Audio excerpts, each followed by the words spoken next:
வணக்கம். How many stages are in Kohlberg's moral development அப்படின்னு கேள்வி கேட்டிருக்காங்க. அதாவது கோல்பர்கின் ஒழுக்க வளர்ச்சி நிலைகள் எத்தனைன்னு கேட்டிருக்காங்க.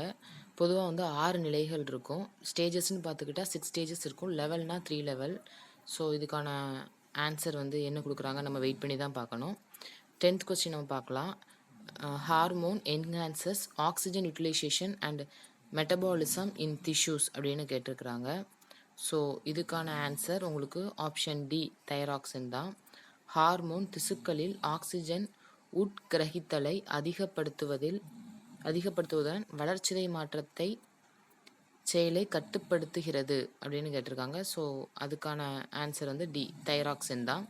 த process of concept formation phases are அப்படின்னு கேட்டிருக்கிறாங்க. அதாவது கருத்து உருவாக்கத்தின் செயல்முறை நிலைகளாவன.